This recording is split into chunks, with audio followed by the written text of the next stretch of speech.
بسم الله الرحمن الرحيم. السلام عليكم ورحمة الله وبركاته. الحمد لله والصلاة والسلام على رسول الله وعلى آله وصحبه ومن والاه وبعد.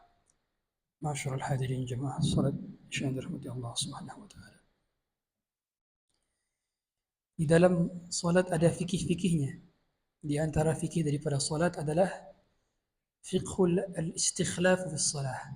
yakni penggantian daripada imam.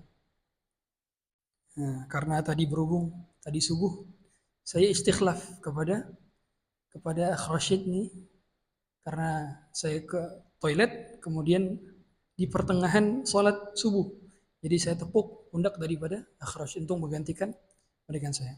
Itu namanya istikhlaf. Mengganti imam dengan menunjuk salah seorang di belakangnya untuk mengganti dia sebagai imam. Istikhlaf sudah di zaman Nabi SAW, dan Nabi SAW mencontohkan itu.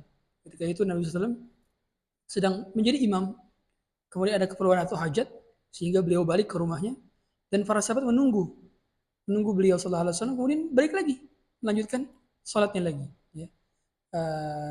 Jadi bahkan di Saudi itu kalau kita lihat Syekh Sudais itu ketika mau batal dia nyuruh makmumnya itu intaziru, tunggulah kalian semua. Kemudian dia ke hammam, dia ke kamar mandi, setelah itu lanjut lagi salatnya. Nah, itu namanya istikhlaf. Kalau itu tidak memberatkan, jadi imamnya suruh nunggu semua, suruh nunggu, intaziru. Ya. Cuma ini kan memberatkan makmum karena waktu dan sebagainya. Makanya caranya adalah dengan menunjuk, tidak perlu ditepuk. Kalau dia udah paham, maka tinggal dikasih syarat.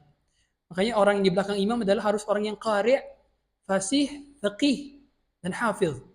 Nah, pastikan di belakang imam itu adalah orang-orang yang demikian. Karena nanti begitu ada belakang, langsung nunjuk imamnya. Nah, dia mengoreksi bacaan imam, kemudian mengganti imam ketika imam batal. Tapi ketika si imam ini misalkan dia nggak nunjuk gimana? Maka ada pilihan, kata para ulama. Yang pertama pilihannya adalah sukarela, siapa makmum yang mau maju ke depan menjadi imam, boleh dia menjadi imam.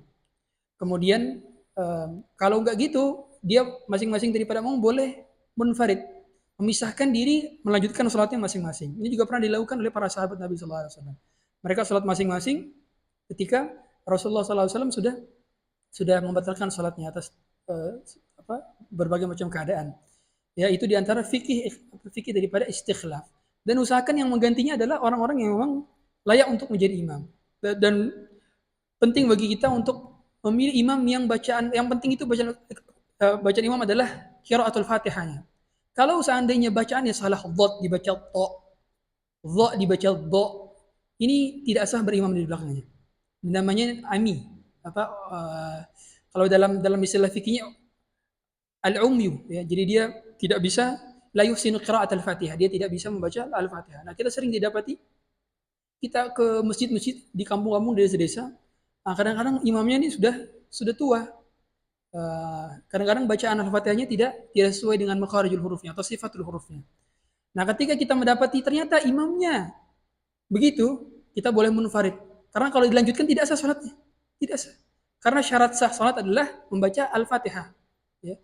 La salata liman lam yaqra bi Fatihatil kitab. Kata Nabi SAW, tidak sah salat apabila tidak membaca surat Al-Fatihah. Dari hadis Abu Hurairah, sahih Bukhari dan Muslim. Sehingga kalau kita bermakmum kepada imam yang bacaan Al-Fatihahnya ada yang keliru, kita munfarid.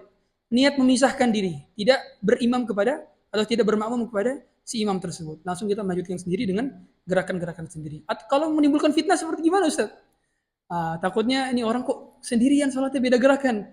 Kata para ulama, nggak masalah gerakannya mengikuti gerakan imam, tetapi niatnya niat memisahkan diri, niat tidak bermakmum kepada si imam. Itu diantara daripada fikih salat. Maka hendaknya kita mengetahui hal demikian. Subhanakallahumma wa bihamdika, asyhadu an la ilaha illa anta, astaghfiruka wa atubu ilaik.